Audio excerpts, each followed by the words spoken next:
He vowed to protect her with his life. But barely 12 hours after saying "I do," he sentenced her to a living hell. When the heavy carriage doors slammed shut in the pouring London rain, Lady Elara wasn't just losing her new husband, she was losing her freedom. Arthur Cavendish, the powerful Duke of Blackwood, stood on the wet cobblestones, his handsome face twisted into a mask of icy hatred. He didn't look like a groom. He looked like an executioner. He watched his innocent bride being carted off to the desolate, freezing north like a common criminal.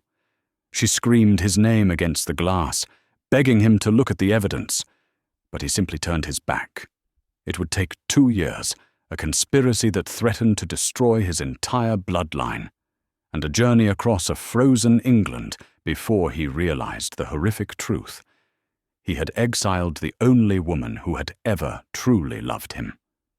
But by the time the Duke fell to his knees in the snow to beg for forgiveness, would she even be alive to hear it? The year was 1884, and the grand ballroom of Cavendish House in Mayfair was suffocating.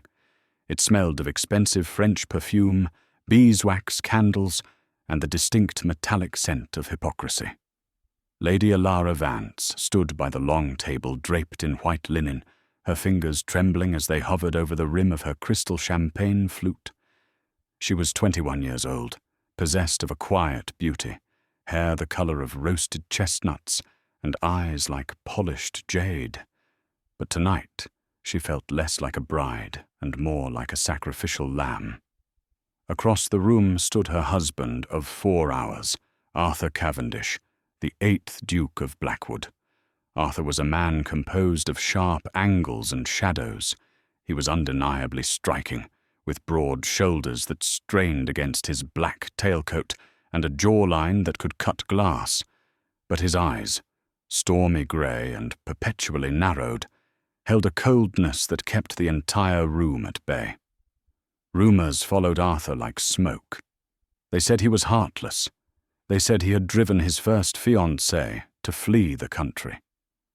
They said he only married Elara because her father, the Earl of Vance, owed him a debt so large it could bankrupt a small nation. All of that was true. But Elara, in her foolish, romantic heart, believed she saw something else in him. During their brief courtship, there had been moments, fleeting, fragile seconds, where his gaze would soften. Once in the library, when she spoke of her love for architecture, he had actually smiled. It was a crooked, hesitant thing, but it had given her hope. "You look like you're awaiting a firing squad, my dear," a silky voice purred beside her. Elara stiffened. It was Lady Beatrice, Arthur's cousin and the hostess of Cavendish House until today. Beatrice was a vision in crimson silk, a stark contrast to Elara's modest white lace. Beatrice had been the mistress of this house in all but name since Arthur's parents died, and she made no secret of her disdain for the new Duchess. "I am merely tired, Beatrice," Elara said softly, straightening her spine. "It has been a long day." "And a shorter night, I suspect," Beatrice whispered, her red lips curling into a smirk. "Arthur is not known for his patience or his mercy." Before Elara could respond, the heavy oak doors of the ballroom slammed open. The music, a gentle waltz, screeched to a halt. Arthur stood in the doorway. But this was not the man who had placed a ring on her finger hours ago. His face was pale, his eyes burning with a rage so visceral it terrified her. In his hand, he crushed a sheaf of papers. He didn't walk. He stalked across the floor, the crowd parting like the Red Sea. He stopped inches from Elara. The smell of brandy and fury radiated off him. "Arthur?" Elara whispered, reaching out a hand. "What is it?" He slapped her hand away. The sound echoed through the silent ballroom, sharp as a whip crack. Gasps rippled through the crowd. "Do not touch me," he snarled, his voice a low rumble that vibrated in Elara's chest. "Do not ever touch me again with those lying hands." "I don't understand," she stammered, tears springing to her eyes. "What have I done?" "You played the part of the innocent virgin well," Arthur spat, throwing the crumpled papers at her feet. "I almost believed it. I almost believed that for the first time in my life, someone wanted me. Not the title, not the money." Elara looked down at the papers. She knelt, her wedding dress pooling around her, and picked one up. It was a letter. The handwriting was impeccable. It looked exactly like hers. "My dearest Julian," it began. "The old fool has fallen for the trap. We are married. The debt is cleared. I will endure his cold touch for a year, perhaps produce an heir to secure my allowance, and then I shall find a way to be with you again. He suspects nothing. He is desperate for affection, like a wounded dog." Elara's breath hitched. She looked up, horror dawning on her. "Arthur, I didn't write this. I don't know a Julian. This is madness." "The ink is still fresh from your desk upstairs," Arthur said, his voice dropping to a terrifying whisper. "My valet found them hidden in your jewelry box, along with this." He tossed a small locket onto the floor. It popped open, revealing a miniature portrait of a young man Elara had never seen before. "No."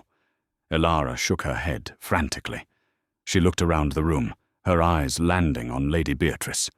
For a split second, Beatrice's mask slipped, revealing a glint of triumph, so pure it turned Elara's stomach.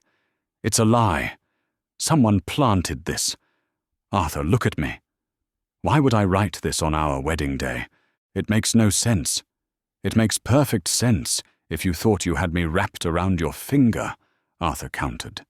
He leaned in close, his grey eyes dead. "You are not the Duchess of Blackwood. You are a fraud." "I am your wife," she cried, grabbing the lapels of his coat. He seized her wrists, his grip bruising. "Only by law. And I will not grant you the satisfaction of a divorce, purely because I will not have my name dragged through the mud of a scandal. But do not think for 1 second you will live as my wife." He turned to the head of his security, a burly man named Mr. Henderson. "Have the carriage brought around. The old travel coach, not the new one." "Arthur, please." Elara was sobbing now, humiliated in front of half of London's nobility. Her father was nowhere to be found, likely already at a gambling hall, spending the dowry money.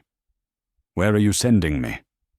Arthur looked down at her, and for a moment Elara saw a flash of agony in his eyes, the look of a man whose heart had just been broken. But he walled it off instantly with ice. "To Crow's Hollow," he said. A collective gasp went through the room. Crow's Hollow was a derelict estate in the furthest reaches of Northumberland, near the Scottish border.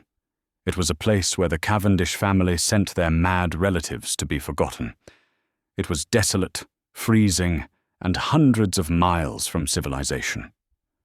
"You can't," Elara whispered. "I will die there." "Then die," Arthur said, turning his back on her. "It is no less than a traitor deserves." The journey took 5 days. Elara was not allowed to pack her trunk. She was sent away in her traveling clothes, with only a small valise containing 2 simple dresses and a hairbrush. Beatrice had ensured that Elara's jewelry, even her mother's ring, was confiscated, claiming it was Cavendish property now. The carriage was draughty, the suspension shot. Every bump in the road sent a jolt of pain through Elara's exhausted body. She cried until her eyes were swollen shut, and then she stared blankly out the window as the lush green fields of the south gave way to the grey, jagged moors of the north. She replayed the scene in her head 1,000 times. The letters, the locket. It was a masterstroke of cruelty. Beatrice had clearly orchestrated it. But why? Was it simply jealousy? Or was there something more sinister at play? And Arthur, how could he believe it so easily? How could the man who had once looked at her with such tentative hope turn into a monster in the span of a heartbeat? Because he is damaged, she realized, as the carriage rattled through a bleak thunderstorm. He has been used for his money his entire life. He was waiting for the betrayal. Beatrice just gave him what he expected. On the evening of the fifth day, the carriage ascended a steep, winding coastal road. The wind howled off the North Sea, shaking the vehicle. "We're here, my lady," the coachman grunted, pulling the horses to a halt. Elara stepped out, her boots sinking into freezing mud. She looked up and gasped. Crow's Hollow lived up to its name. It was a fortress of grey stone perched precariously on a cliff edge. One wing of the manor appeared to have collapsed years ago and was merely boarded up. The windows were dark, staring out like the empty sockets of a skull. The wind screamed around the towers, carrying the scent of salt and decay. The front door groaned open. A man stepped out, holding a lantern. He was tall, gaunt, with thinning hair and a face that looked like it had been chiseled from sour milk. "I am Silas Thorne," the man said. He didn't bow, the steward of Crow's Hollow. "We were informed of your arrival." "Thank you, Mr. Thorne," Elara said, shivering in her thin coat. "Please, may I come in? I am frozen to the bone." Thorne didn't move immediately. He looked her up and down with a sneer of contempt. "The Duke's instructions were clear. You are to be given the East Tower rooms. No staff is to wait on you. You will dine alone. You will not leave the grounds." "I am the Duchess of Blackwood," Elara said, trying to summon a shred of authority. "Not a prisoner."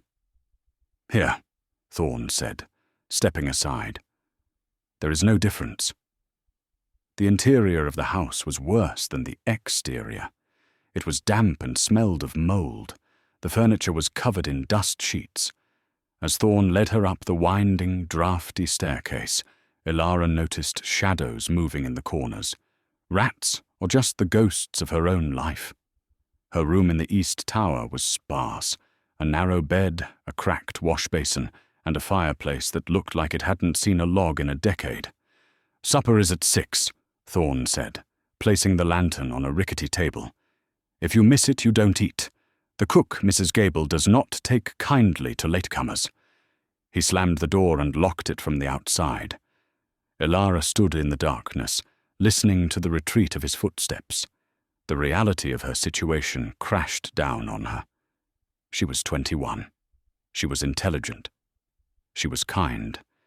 And she had been discarded in a stone tomb at the edge of the world.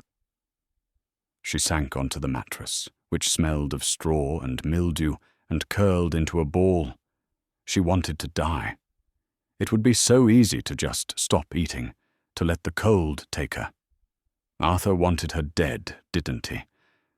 But as the wind rattled the window pane, a spark ignited in Elara's chest. It was a small, hot flame of anger. "No," she sat up.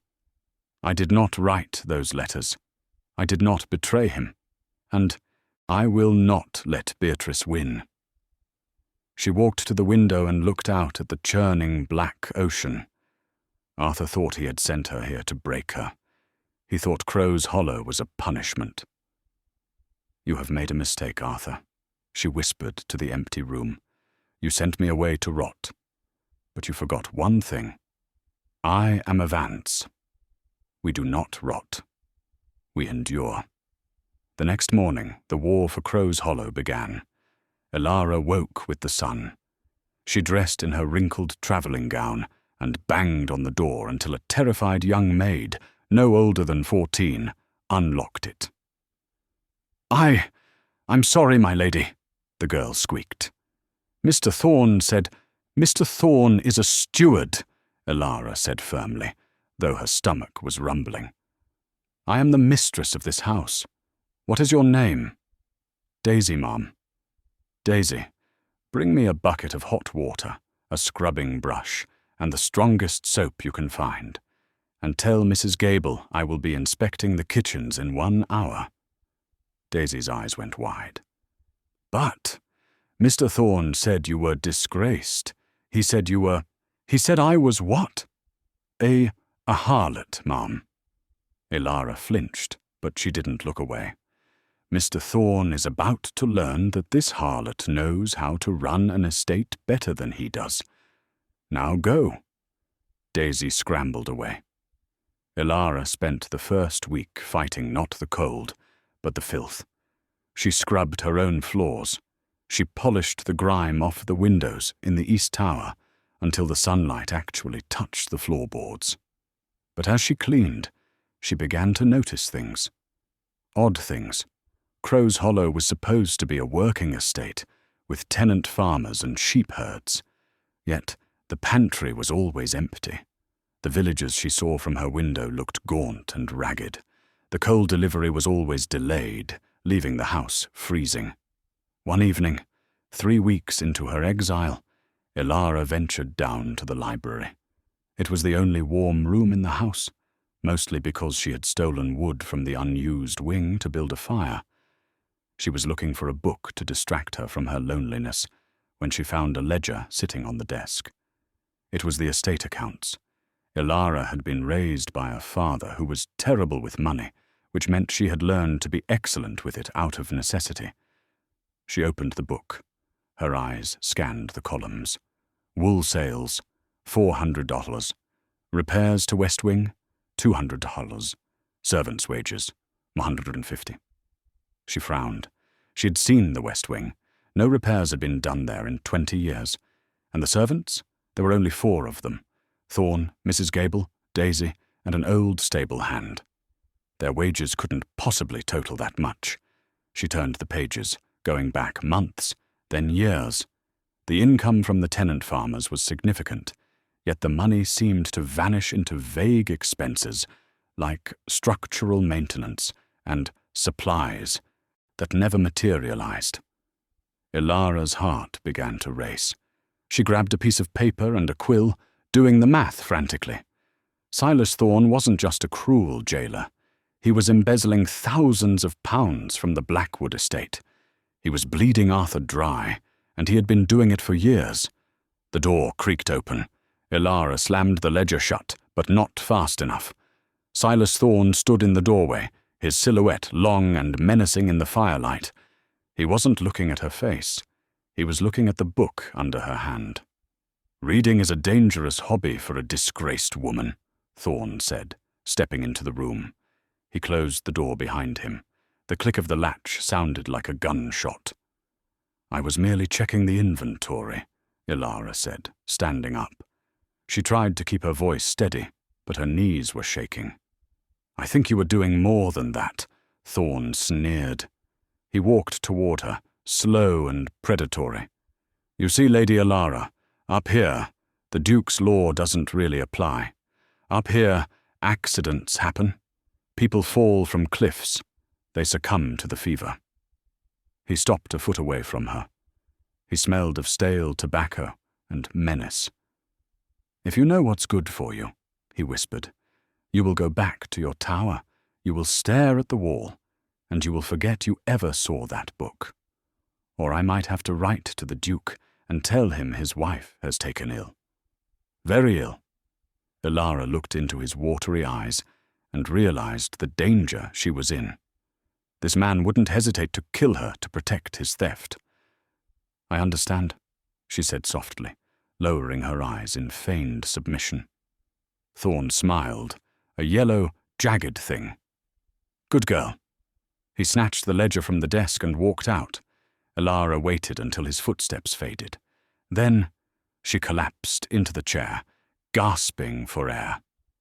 She was trapped in a house with a thief and a potential murderer. She had no allies, no money, and no way to contact Arthur. Thorne intercepted all the mail. But as she stared into the dying fire, Elara realized something. Arthur had sent her here to punish her for a crime she didn't commit. But in doing so, he had accidentally sent her to the one place where she could prove her loyalty. If she could expose Thorn, if she could save the estate, maybe, just maybe, Arthur would listen. She needed a plan. She needed an ally. And the next day, in the pouring rain, she found one in the most unexpected place. While Elara waged a silent war in the frozen north, Arthur Cavendish was slowly drowning in the liquid gold of brandy in London. 6 months had passed since the wedding. To the outside world, the Duke of Blackwood was as formidable as ever. He attended Parliament, he managed his investments, and he hosted dinners where the elite of society gossiped behind their fans. But those who looked closely saw the cracks. Arthur had lost weight. The sharp angles of his face were now gaunt, his skin pallid. He rarely slept. When he did, he dreamed of chestnut hair and jade eyes, and a voice crying out, "I don't know a Julian." He hated himself for it. He hated that even after her betrayal, after reading the letters where she mocked him, he still missed her. "You must stop torturing yourself, Arthur," Lady Beatrice said, one rainy afternoon in his study. She was pouring tea, acting the part of the concerned cousin perfectly. She made her choice. She chose a lover over a husband. You have done what is right. Arthur stared into the fireplace. Have I? I sent a 21-year-old girl to a place that killed my uncle in 3 winters. I hear reports that the winter up north is the worst in 50 years. She is resilient, Beatrice said dismissively, placing a cup on his desk. Besides, if she truly repents, she can write to you. Has she written?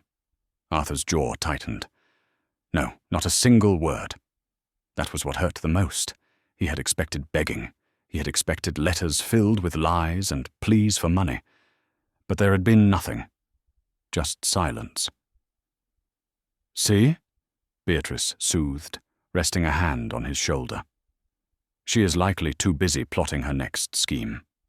Or perhaps she has found a way to bring her Julian to the cottage. At the mention of the name, Arthur flinched. He stood up abruptly, knocking the tea over. I need air. He grabbed his coat and stormed out into the drizzle of Mayfair. He walked without destination, his mind a tempest. He found himself wandering into the darker, less respectable district of Covent Garden, where pawn shops and antique dealers clustered like barnacles. He stopped in front of a dusty shop window, seeking only to see his own reflection, to see if the monster staring back was real. But his eyes focused on something in the display case. It was a small, velvet tray of miniatures, tiny portraits painted on ivory, meant for lockets. Arthur's heart stopped. There, in the second row, was a face he knew. A young man with blonde curls and a cleft chin. It was Julian, the man from the locket Elara had supposedly hidden. Arthur burst into the shop, the bell chiming violently. The shopkeeper, a wizened old man with spectacles thick as bottle bottoms, looked up in alarm. That portrait, Arthur demanded, pointing a shaking finger at the case. The blonde man. Who is he? The shopkeeper squinted. Ah, the young dandy? That's no one, sir. That's a stock image. We sell them to young ladies who want to pretend they have a sweetheart, or to theatre troupes for props. I have a box of 20 of him in the back, painted by a student in Paris years ago. The world tilted on its axis.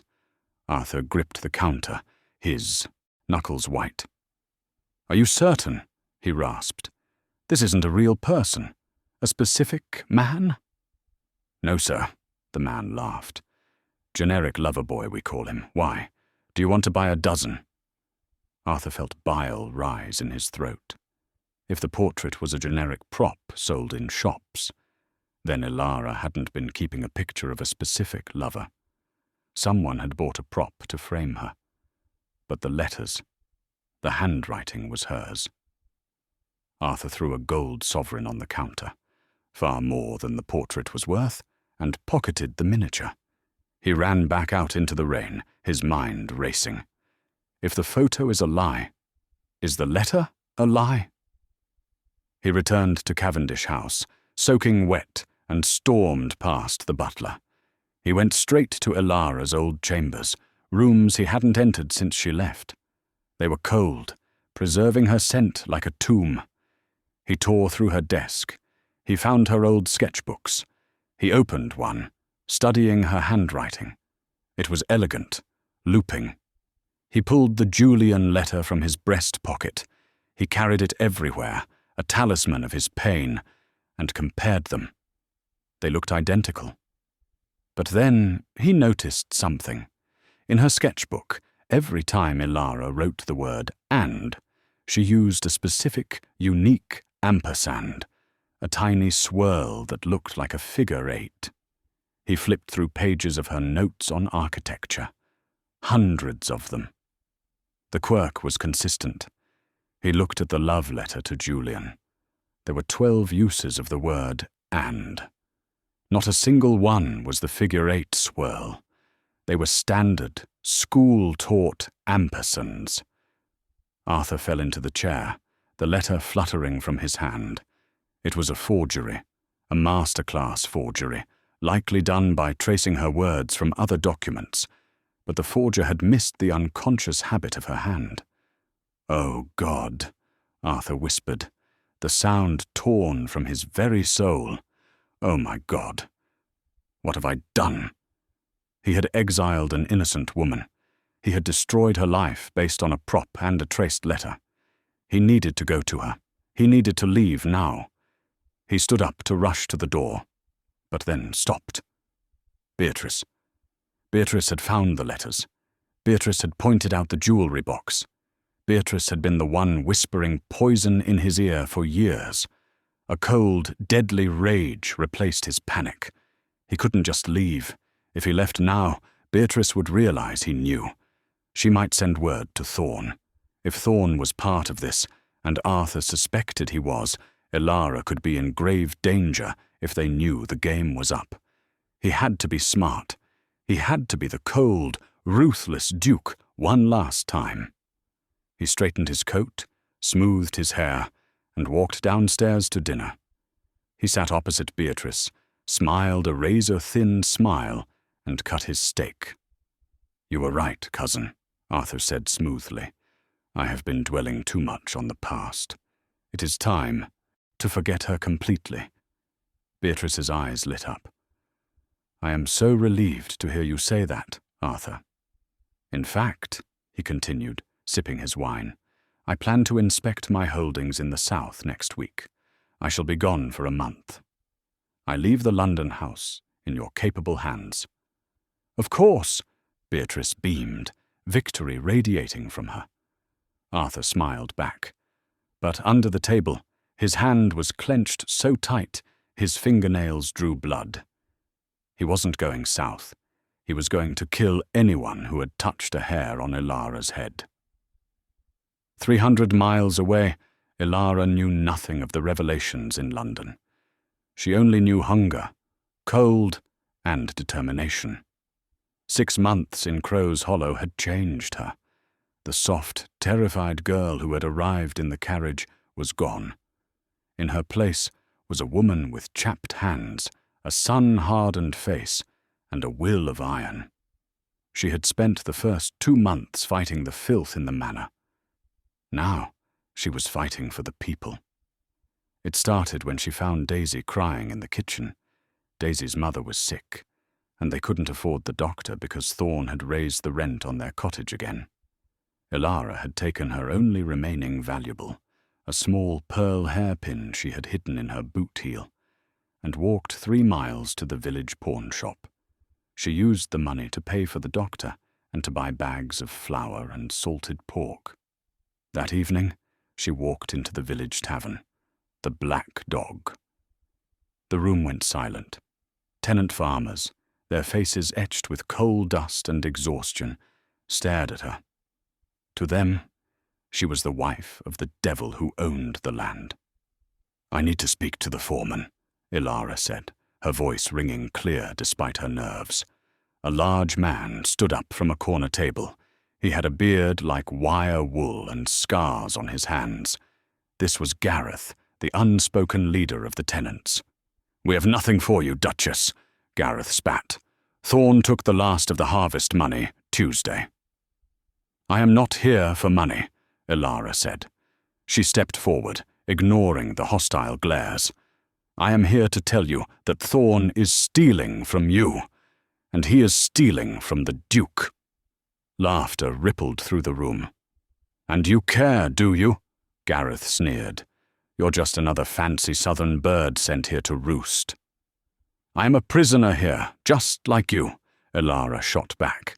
"I have no money. I eat the same gruel you do. But I can read the accounts. I know Thorn is charging you double the rent authorized by the estate charter. I know he is pocketing the budget for the roof repairs." The room went quiet. "I can prove it," Elara continued. "But I need help.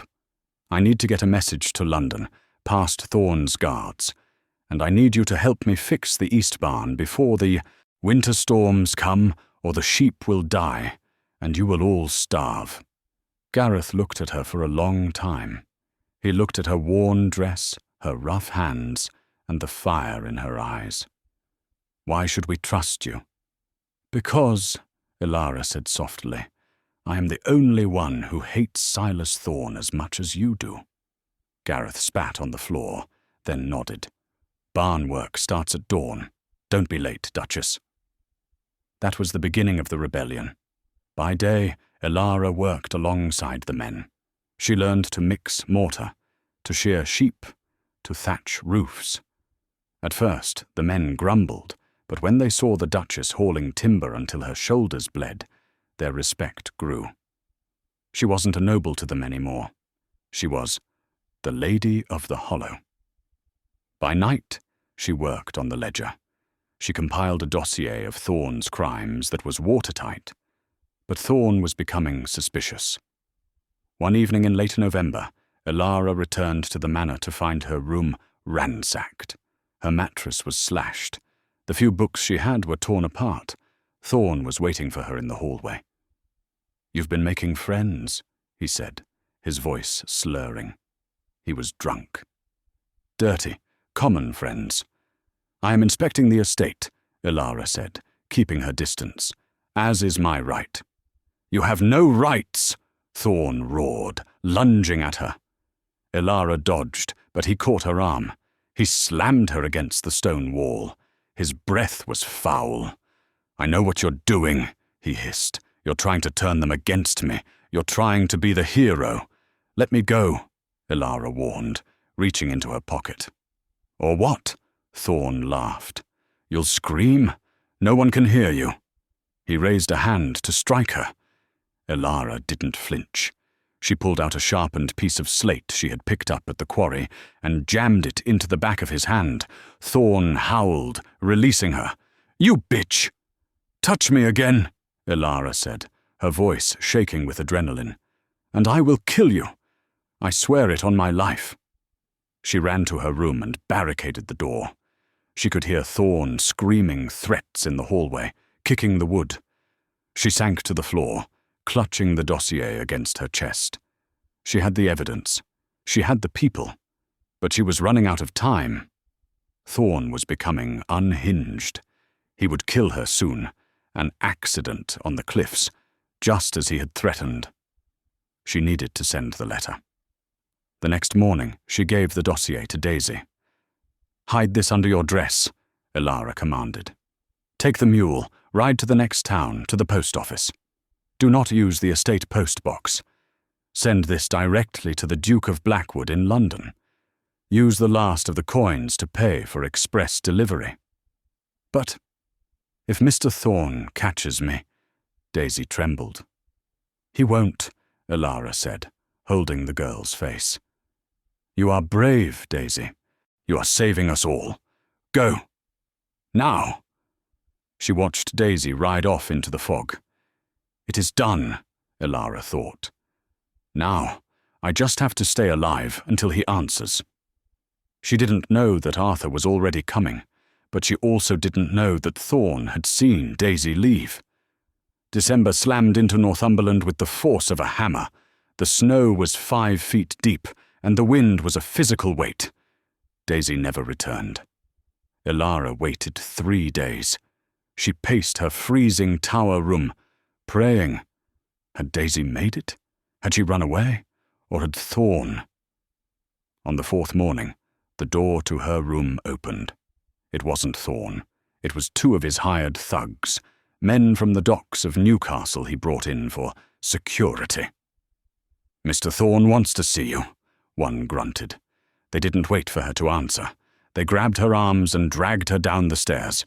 They didn't take her to the office. They took her to the cellar. It was a damp stone dungeon used for storing wine and ice.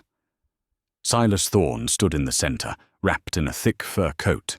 In his hand, he held a familiar packet of papers. The dossier. Elara's blood ran cold. "Did you really think," Thorn whispered, tapping the papers against his palm, "that I wouldn't check the saddlebags of a servant girl leaving the property?" "Where is she?" Elara screamed, struggling against the guards. "What have you done to Daisy?" "She's fine," Thorn smiled cruelly. "Locked in the woodshed. Cold but alive. Unlike you." He nodded to the guards. They threw Elara onto the freezing stone floor. "You have caused me a great deal of trouble, Lady Elara," Thorn sighed. "I was content to let you rot upstairs, but you had to play the savior, you had to dig." He threw the dossier into the lit furnace in the corner. Elara watched her months of work, her only hope, turn to ash. "The Duke will come," she gasped, trying to stand. "He will see the accounts. He will know." "The Duke hates you," Thorn laughed. "But you are right. He might come eventually, which is why you need to have a tragic accident before he does." He walked over to a heavy wooden door at the far end of the cellar. He unlocked it. A blast of freezing wind and snow roared in. "This door leads to the old sea caves," Thorn explained over the howling wind. "At high tide, they fill with water. But given the blizzard, you'll likely freeze to death before you drown. Either way, your body will wash out to sea. I'll write to the Duke. Tragic suicide. The poor Duchess couldn't handle her grief. She jumped from the cliffs." "No!" Elara scrambled backward. "You can't do this." "Goodbye, Duchess," Thorn said. The thugs grabbed her and threw her out into the snow-choked tunnel. Thorn slammed the heavy oak door and bolted it shut. Elara pounded on the high wood, screaming until her throat bled. But the only answer was the wind. She turned around.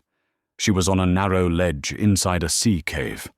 The opening to the ocean was a jagged maw of grey light. The waves were crashing violently, sending sprays of icy water over her. The temperature was well below freezing. She had no coat, only her thin dress. She huddled into the driest corner she could find, her teeth chattering so hard they ached.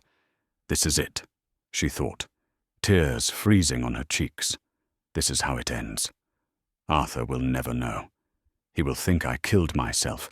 He will think I was guilty to the end."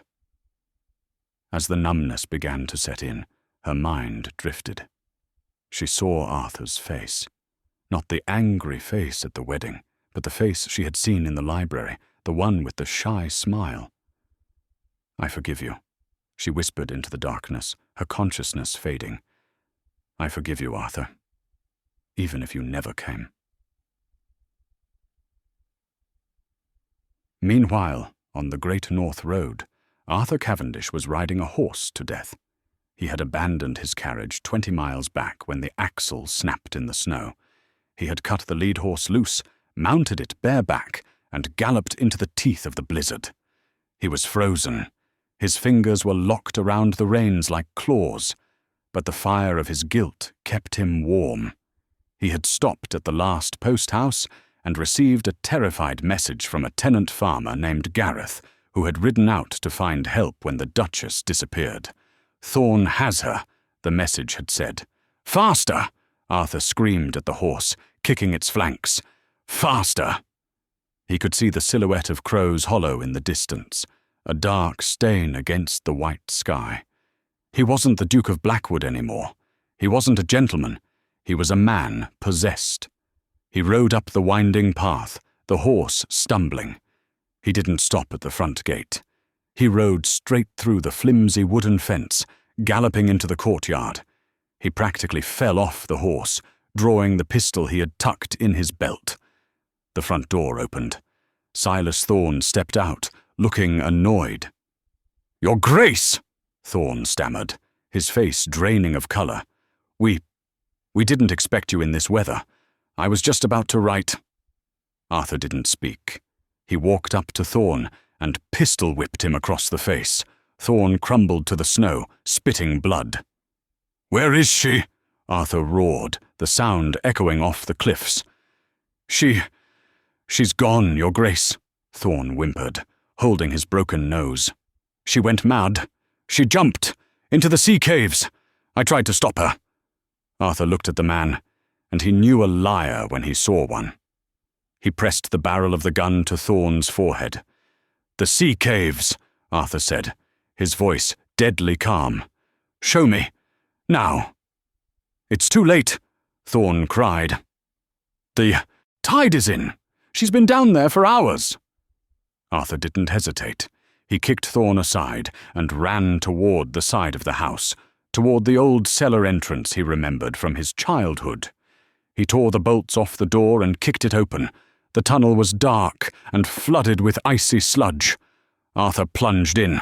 The water was up to his waist. "Elara!" he screamed. "Elara!"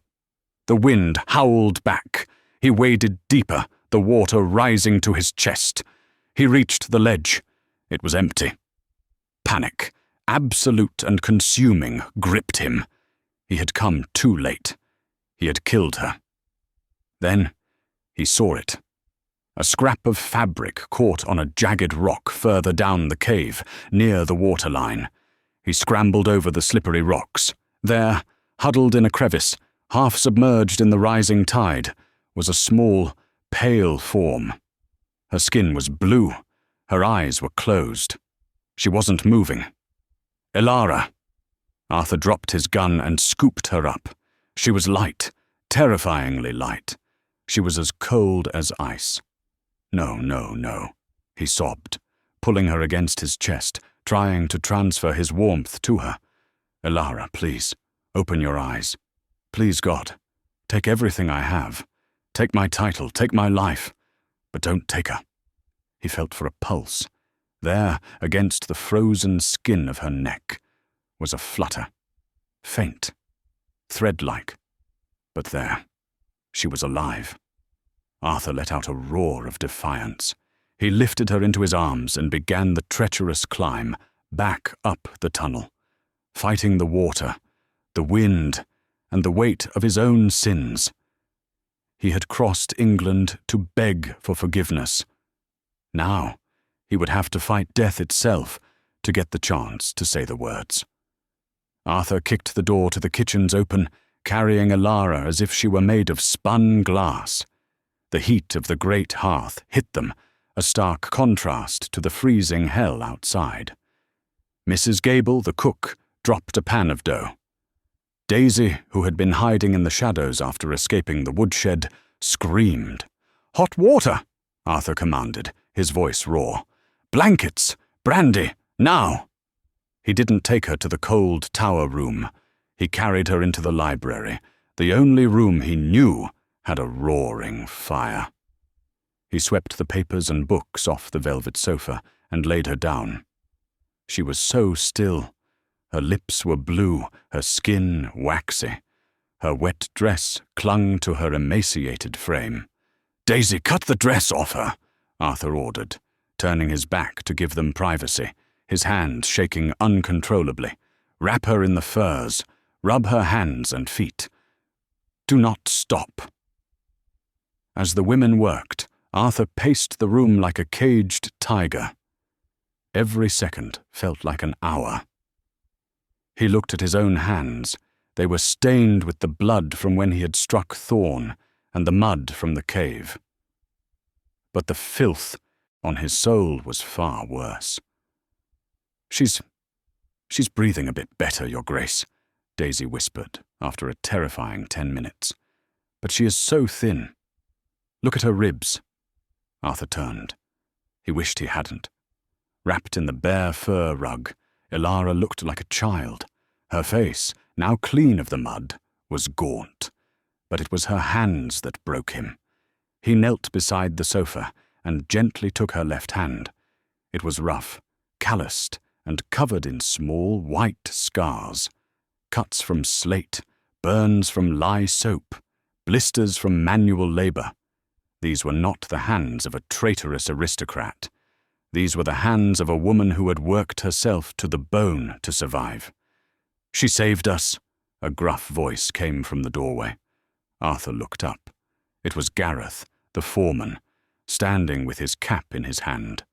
Behind him, he could see the faces of other tenant farmers. "What?" Arthur rasped. "Thorn," Gareth said, his voice thick with anger. "He was robbing you blind, Your Grace, starving us, the Duchess. She sold her hairpins to buy medicine for Daisy's mother. She worked in the barns with us. She kept the books at night to catch him. She did your job for you while you were in London." The words hit Arthur like physical blows. She did your job for you. He had sent her here to die, and she had saved his people. He had called her a gold digger, and she had given away her last possessions to save a peasant. "Where is Thorn?" Arthur asked, his voice dropping to a terrifying whisper. "We caught him trying to saddle a horse," Gareth said grimly. "The lads are holding him in the stable. We're waiting for your word." "Keep him alive," Arthur said, turning back to Elara. "I want him to witness his own ruin. But if he tries to run again, break his legs." Gareth nodded and left. For 3 days and 3 nights, Arthur did not sleep. He sat in the chair beside the sofa, holding Elara's hand. He watched her chest rise and fall, terrified that each breath would be her last. The fever came on the 2nd night. She tossed and turned, crying out in her delirium. "I didn't do it," she moaned, her head thrashing on the pillow. "Arthur, please, look at me. I didn't write it." "I know," Arthur wept, pressing her feverish hand to his lips. "I know, Elara. I was a fool. I was blind." "Cold," she whispered. "So cold. Don't leave me." "I will never leave you," he vowed. "Never again." He fed her broth with a spoon, drop by drop. He wiped the sweat from her brow. He spoke to her constantly, telling her about the spring in London, about the gardens he would plant for her, about the life she deserved. He realized, in the silence of those nights, that he didn't just feel guilt. He felt love. He had fallen in love with her months ago during their courtship, but he had been too damaged, too cynical to admit it.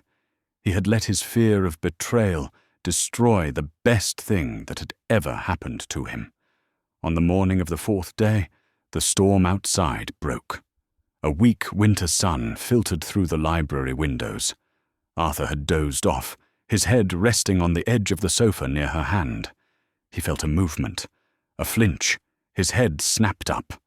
Elara's eyes were open. They were glassy and confused, scanning the room. When her gaze landed on him, she didn't smile. She didn't cry. She recoiled. She scrambled backward against the cushions, pulling the fur up to her chin, her eyes wide with pure, unadulterated terror. "No," she rasped, her voice ruined by the screaming in the cave. "No, please, I'll go back to the tower. I won't cause trouble. Please, don't hurt me." Arthur felt his heart shatter into 1,000 pieces. She didn't know he had saved her. She thought he was there to finish the job. She looked at him, not as her husband, but as her executioner. "Elara," he whispered, raising his hands to show he was unarmed. "I'm not going to hurt you." "You sent me here," she cried, tears tracking down her pale cheeks. "You hate me. Why are you here? Just let me die. It hurts too much to live like this." "I don't hate you," Arthur choked out. He slid off the chair and fell to his knees on the rug. The Duke of Blackwood, who bowed to no one, prostrated himself before his terrified wife.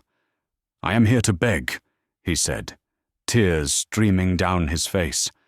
"I am here to beg for a mercy I do not deserve." Elara stared at him. The man on the floor did not look like the imperious duke who had banished her.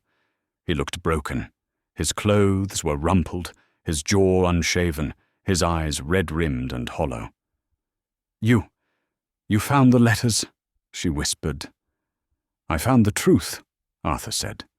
He reached into his pocket and pulled out the crumpled letter to Julian. He also pulled out the miniature portrait. "This man," Arthur said, holding up the picture, "is a fake, a model sold in curiosity shops. And this letter, I compared it to your journals. The handwriting is a forgery, a good one, but a forgery." He struck a match from the box on the table. He held the flame to the corner of the letter. Elara watched, mesmerized, as the evidence of her betrayal curled into black ash. "I was a coward," Arthur continued, his voice shaking. "I was so afraid of being used that I let my cousin Beatrice manipulate me. I let her destroy us." "Beatrice," Elara breathed. "I knew it." "She will be dealt with," Arthur promised, a dark edge entering his tone. "But that is not why I am on my knees." He looked up at her, his grey eyes open and vulnerable for the first time. "I exiled an innocent woman. I nearly killed you. There is no apology in the English language sufficient for that crime. So I will make you a promise." He took a breath. "When you are well enough to travel, I will take you wherever you wish. If you want to go back to your father, I will take you. If you want to live in Italy or France, I will buy you a villa. I will grant you an annulment. I will settle half my fortune on you. You will never have to see me again." Elara, stunned silence filled the room. He was offering her everything: freedom, wealth, a life without him. "And if I stay?" she asked softly. Arthur looked down. "If you stay, I will spend every day of the rest of my life trying to earn your forgiveness. I will protect you, I will honor you, and I will love you as I should have done from the start."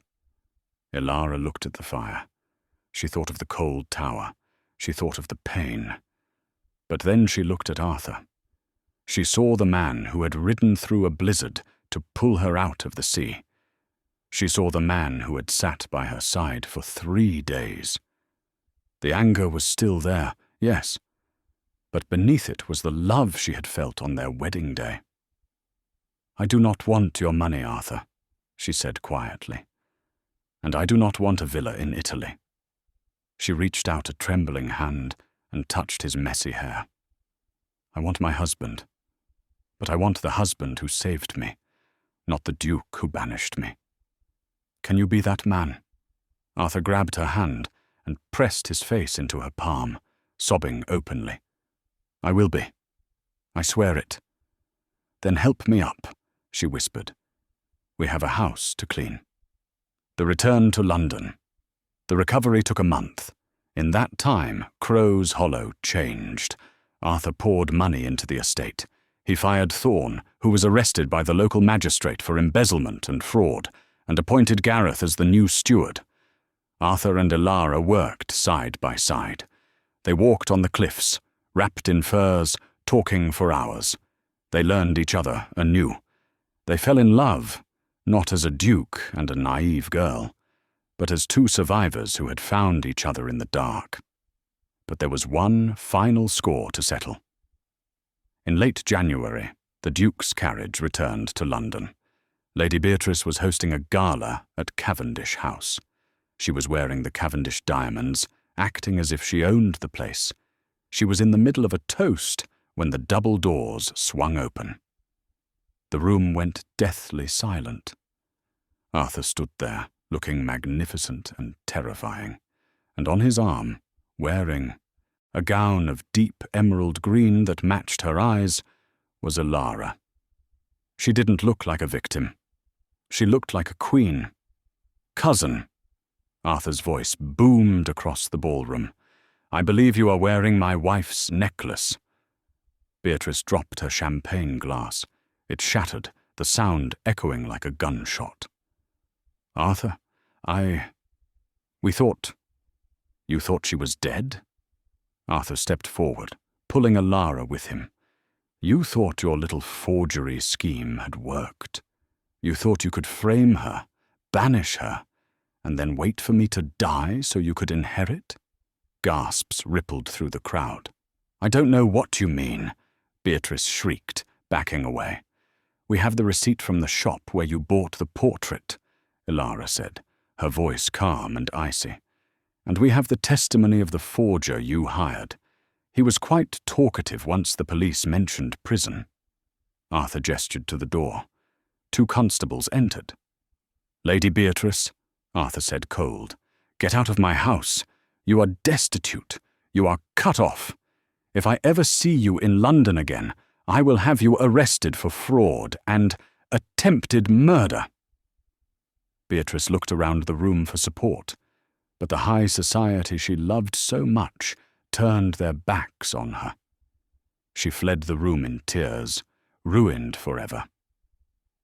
Arthur turned to the crowd, then looked down at Elara.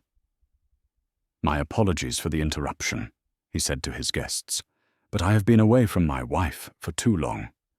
I intend to spend the rest of the evening, and my life, making it up to her." He kissed her, right there in the middle of the ballroom. It wasn't a chaste peck. It was a kiss of passion, of possession, and of deep, enduring love. The crowd erupted into applause. Elara smiled against his lips. She had been exiled, she had been broken, and she had walked through fire and ice. But as she looked into Arthur's adoring eyes, she knew one thing for certain. She was finally home. What a roller coaster of emotions.